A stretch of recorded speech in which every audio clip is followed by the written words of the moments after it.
Morning, welcome back to my channel Oni blog content. তোমরা সকলে কেমন আছো? আশা করি সকলেই ভালো আছো। আমি অনেকটা ভালো আছি। তো সকালে ঘুম থেকে ওঠার পর ঘর দুয়ার ঝাড় দেওয়ার পর আমি যা কাজ করি আজকে ভাবলাম একটু একটু করে তোমাদের শেয়ার করি। তো প্রথমে দেখতেই পাচ্ছ ঘর দুয়ার আমি বাঙ্কিতে মিলে ঝাড় দিয়েছি। তো এরপরে দেখো স্কুটিটা প্রত্যেক দিনের মতন আজকেও আমাকে স্টার্ট দিচ্ছে, না হলে ব্যাটারি বসে যাবে। এমনিতেও আমার ব্যাটারি চেঞ্জ করতে হয়েছে, কারণ ব্যাটারি এমনিতে বসে গেছিলো, তো স্টার্ট নিত না কিছুতেই, তো সেলফ স্টার্টটা নিত না। তো বাই দ্য ওয়ে এখন চেঞ্জ করার পর আমার এই নিয়ম হয়েছে, এই যে স্টার্ট দিতে হয় প্রত্যেক দিন, দেখতে পাচ্ছ। ফাইনালি আমি স্টার্টও দিয়ে দিয়েছি, দেখতে পাচ্ছ। তো চলো এরপরে স্টার্টটা দেওয়া হয়ে গেছে, তোমাদের একটু কাছ থেকে দেখিয়ে দিই। আমার স্কুটিটা আমার খুব প্রিয় একটা স্কুটি, মানে কালারটা আমার খুবই প্রিয়, আর স্কুটিটাও খুবই প্রিয়। বাট এই যে পড়ে যাওয়ার জন্য আর মানে তেমন কিছু চালাই না, কিন্তু আমি প্রত্যেকদিন ওটাকে কেয়ার করি বাচ্চার মতন আর কি। তো যাই হোক, দেখতে পাচ্ছ এখানে না, এটা হচ্ছে দাদা ব্যায়াম করে ওটা বারান্দায় করছিল, তো স্কুটির কাছে লেগে গেছিলো, একটু হাত দিয়ে সরিয়ে দিচ্ছি, বাট আবার সেই চাকার কাছে লেগে যাচ্ছে। তো আমি স্টার্ট দিই প্রায় 5 থেকে 10 মিনিট, ততক্ষণে আমি একটু ব্রাশও করে নিই। ভাবলাম ব্রাশ যখন করি তোমাদের সাথে একটু বাইরের মুভমেন্টটাও শেয়ার করি। দেখতে পাচ্ছ যে অনেকেই যাতায়াত করছে রাস্তার দিক দিয়ে, আর আমার বাড়ি পুরো প্রপার রাস্তার ধারে, আর আমি এখানে ব্রাশ করছি, একটু গাছপালা দেখে দিচ্ছি, এদিক ওদিক ঘুরি, যেমন ঢং দেখাতে হয় প্রত্যেকেরই প্রত্যেকেই দেখায়, তেমনি আমিও দেখাচ্ছি। ভাবলাম সেটা একটু ক্যামেরার মধ্যে ক্যাপচার করিনি। তো যাই হোক, আমার বারান্দার বাইরে না খুবই সবুজ, ভীষণই ভালো লাগে। তো আমার ব্রাশ করা কমপ্লিট হয়ে গেছে। তো এরপর আমি নলকূপে গেলাম মুখটা ধুতে, আর আমার ততক্ষণে দেখো আমার গাড়ির স্টার্টও কমপ্লিট, আমি চাবিটা লক করে দিলাম। হ্যালো ফ্রেন্ডস, ফাইনালি আমার ব্রাশ করা কমপ্লিট। তো বাইকটা স্টার্ট বন্ধ করে এই যে কভারটা ঢাকিয়ে দিয়েছি, দেখতেই পেলে। তো এর উপরে আবার মালপত্র আবার চাপানো হয়ে গেছে। তো এতটুকুন কাজ কমপ্লিট হয়ে গেছে। আর আজকে মর্নিংয়ে চা খাওয়া হয়নি, তো আজকে চাটা ক্যান্সেল করে দেওয়া হয়েছে। তো যাই হোক, প্রত্যেকেরই খিদে লেগেছে, আর প্রত্যেকেই বলছে আজকে স্পাইসি খাবার খাবে, তাই যেটা ঝটপট করে বানানো যায় সেটা হচ্ছে ম্যাগি। তো ম্যাগিটা ডিম দিয়ে বানাই, আর ভীষণই ইয়ামি এবং টেস্টি লাগে। তো যাই হোক, আমি বানাতে যাই আর তোমরা দেখতে থেকো। তো আমি ম্যাগি বানিয়ে আসছি ক্যামেরা করতে। তো টাটা। দেখতে পাচ্ছ ফ্রেন্ডস, আমি ম্যাগি বানাতে চলে এসেছি। তো প্রথমে পেঁয়াজ, তারপর ডিম, তারপরে ম্যাগির মশলা ভালো করে ফ্রাই করে জল দিয়ে একটু ফুটিয়ে এলে তারপরে ম্যাগিগুলো আমি দিয়ে দিয়েছি। আর ম্যাগি না, আমি বড় প্যাকেট ম্যাগিগুলো বানাই, ছোটো ছোটো ম্যাগিগুলো একটু সরু সরু হয়, বাট বড় প্যাকেটের ম্যাগি একটু মোটা মোটা হয়, দেখতে পাচ্ছ, বেশ আমি খেতে লাগে। তো যাই হোক, আমার ম্যাগি দেখো প্রায় ফুটে এসছে, বেশিক্ষণ টাইম লাগে না, তাও 7 থেকে 9 মিনিট তো টাইম লাগেই আমার। তো আমার ম্যাগি হয়ে গেছে, তো আমি সবাইকে সার্ভ করে দিয়েছি। আমি কিন্তু খাইনি ফ্রেন্ডস, আমি আমারটা রেখে দিয়েছি, কারণ হচ্ছে আমি যে স্নান করার পরেই খাই। তো যাই হোক, আজকে আমি এরপরে দেখো সবজি এসেছিলো, ভাবলাম একটুখানি তোমাদের শেয়ার করে দিই। টাটকা সবজি, অনেকদিন বাদে আবার সবজি বাজার এসছে। যে পেঁপে দেখতে পাচ্ছ, পেঁপে, কুমড়ো, উচ্ছে, পটল, ঢ্যাঁড়স, আর এখানে পাতিলেবু আছে, বেগুন আছে, ঝিঙে আছে, আর লাউগুলো বেশ ছোট ছোট কচি লাউ। তো আরও অনেক কিছু ভেতরে আছে, সেগুলো মানে দেখাতে পারলাম না। আর এরপরে দেখো আমি পুজো দিয়ে এসে স্নান করে এসে পুজো দিলাম আগে।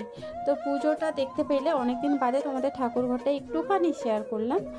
সো এরপরে আমি ম্যাগি খেয়ে নিয়েছি। ম্যাগি খেয়ে নেওয়ার পরে আমি মুখে লাগিয়েছি পিল অফ মাস্ক, মানে যেটা স্নানের আগে লাগানো উচিত, আমি কিন্তু স্নানের পরেই লাগালাম। মানে আমি যা করি সব উল্টোই করি। তো যাই হোক, পিল অফ মাস্কটা লাগিয়ে একটুখানি আমি ওয়েট করছিলাম মানে শুকানোর জন্য। তো এত পরিমাণে ঘাম দিচ্ছে, শেষে দেখো আমি ফ্যান চালিয়ে এই যে এখানে শুকিয়ে নিলাম, খেতেও হবে। তো দেখো পিল অফ মাস্কটা প্রায় শুকিয়েছে, এবার আমি এটাকে তুলে দিব। সো ফ্রেন্ডস, মাস্ক তোলার পরে দেখো ফাইনাল লুকটা, স্কিনটা ভীষণই গ্লো করছে। সো ফ্রেন্ডস, মাস্কটা লাগিয়েছিলাম, ওটাকে তুলে দিয়েছি। তো মুখটা অনেকটা ক্লিন লাগছে, বেশ ভালো লাগছে। তো যাই হোক, মাঝে মাঝে স্কিনের ট্রিটমেন্ট নেওয়া উচিত প্রত্যেকেরই, শুধু আমার না, প্রত্যেকেরই কথা বলছি। মাঝে মাঝে নিজেদের যত্ন নিও, দিলে দেখবে তোমাদের মনটাও ভালো লাগবে, ভালো থাকবে, তেমনি আমারও মন ভালো লাগছে। তো যাই হোক, দুপুর হয়ে গেছে অলরেডি, আর দুপুরের মেনুটাও হয়ে গেছে। তো তোমাদের দেখাবো কী মেনু হয়েছে। আর হ্যাঁ, অনেকেই কিন্তু আমাকে কমেন্ট করে, আমাকে অনেকে হোয়াটসঅ্যাপে বলে যে রান্না হচ্ছে, সেটাও দেখো মাঝে মাঝে, শুধু রান্না হয়ে গেছে তারপরে দেখাচ্ছে কেন। তো এরপর থেকে ভাবছি যখন কিছু রান্না করব বা দিদি করবে, তখন অবশ্যই আমি ক্যামেরা করার চেষ্টা করব। তো আজকে তার করা হয়নি, আজকে রান্নাটা একেবারে হয়ে গেছে। ওটাই দেখাবো। তো চলো, গরম যা পড়েছে না, সিম্পল খাওয়া দাওয়াই করছি। তো মেশিন রিক্সা করে, তো রিক্সাটা যাচ্ছে, ইঞ্জিন রিক্সা মানে আওয়াজ হয়। তো যাই হোক, রান্নাটা অলরেডি যখন হয়ে গেছে আমি দেখিয়ে দিই। নেক্সট টাইম থেকে চেষ্টা করব, যখন রান্নাটা হবে, খুঁটিটা নাড়ানো হবে, মশলা দেওয়া হবে, তখন চেষ্টা করবো একটু একটু করে দেখানোর। তো চলো দেখতে থাকো। আমি শুনি যা গরম পড়েছে ফ্রেন্ডস, তাই সিম্পল রান্না। এই যে দেখতে পাচ্ছ পোনা মাছ ছিল, পোনা মাছ এই যে লাল আলু মানে রাঙা আলু, এটা দিয়ে একটা টক হয়েছে, আমচুর দিয়ে হয়েছে, আম দিয়ে নয় আমচুর দিয়ে। এটা লাল ডাঁটা বলে, লাল ডাঁটা দিয়ে না একটা চচ্চড়ি টাইপের হয়েছে। চচ্চড়িটা খেতে বেশ ভালো হয়েছিল, চচ্চড়ি খেতে আমারও ভালো লাগে। আর এখানে দেখো রুলি মাছ মানে আমুদি মাছ, উচ্ছে আলু দিয়ে একটা ঝাল ঝাল হয়েছে। অনেকদিন বাদে মনে হচ্ছে আমি নোনা মাছ খাচ্ছি, মানে খেতে জাস্ট দারুণ লাগছিল। খাওয়া দাওয়া সেরে উঠেছি, অমনি দেখো ঝড় উঠে গেছে।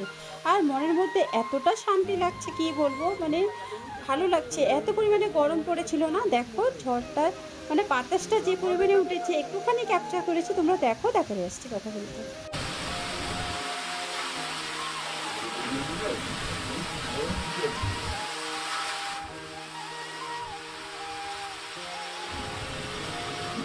ঝড় উঠবে, তো এত পরিমাণে বাতাস উঠছে। এদিকে সুশীল বালককে দেখো গরু নিয়ে চলে এসছে গরুকে ঘাস খাওয়ানোর জন্য। আমি তাকে বলছিলাম তুই বাড়ি চলে যা, প্রচুর ঝড় উঠছে, এটাই উঠছিল। তো যাই হোক, তাও দেখো একটুখানি ছিল, তারপরে বলার পরে কিন্তু বাড়ি চলে যায়। যেহেতু বাছুরটা খুবই ছোট, তো তাই ভয় লাগছিল, যেহেতু চারিদিকে এত পরিমাণে গাছপালা না, তাই। তো এত ঠান্ডা ওয়েদার আমার, দেখো আমি একটু আমার ফেসটা দেখাচ্ছিলাম, মানে এতটাই আমার আনন্দ লাগছে, তোমরা দেখতেই পাচ্ছ। বাতাস খাচ্ছি, আর দাদা কিন্তু বারবার বলছে বাড়ি পালিয়ে বাড়ি পালিয়ে। তো যাই হোক, কিছুক্ষণ বাদে দেখো বৃষ্টি নেমে তো গেছে। তাই সত্যি কথা বলতে আমার মনটা এত আনন্দ লাগছে যে তোমাদের আর কী বলবো, বারবার রিপিট করছি। তো যাই হোক, তোমরা দেখতে থাকো, আমি আসছি কথা বলতে।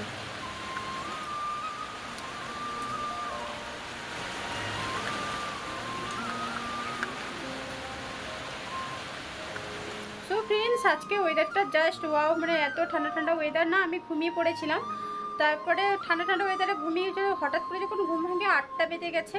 তো ভাবছি রাত্রে কি মেনু হবে। তো যেহেতু বৃষ্টি হয়েছে তাই খিচুড়ি খেতে ইচ্ছা করছে।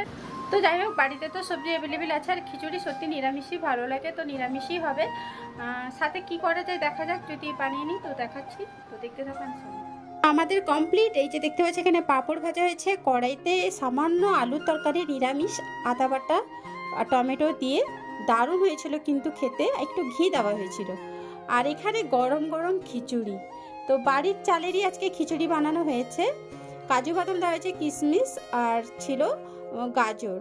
তো যাই হোক, আর একটু বড় বড় সাইজের আলু দেওয়া হয়েছিল। ফ্রেন্ডস বিশ্বাস করো এত টেস্ট লাগছিল যে কি বলবো। দেখতে পাচ্ছ আলুর তরকারি, পাঁপড় আর গরম গরম খিচুড়ি, এই ঠান্ডা ঠান্ডা ওয়েদারে জাস্ট জমে ক্ষীর হয়ে গেছিলো। তো কারা কারা পছন্দ করো অবশ্যই কমেন্ট করে জানিও। তো আমি সবাইকে দিয়ে দিয়েছি, এই যে দেখতে পাচ্ছ। আর আজকের ভিডিওটা ফ্রেন্ডস কেমন লাগলো অবশ্যই কমেন্ট করে জানিও। নেক্সট রাতে নতুন কোনো ভিডিও নিয়ে আমি অনিতা হাজির হয়ে যাব। ততক্ষণের জন্য তোমরা সকলে ভালো থেকে সুস্থ থেকে আর সাবধানে থেকো। আর হ্যাঁ, কোথায় কোথায় বৃষ্টি হয়েছে অবশ্যই আমাকে কমেন্ট করতে ভুলো না। টাটা।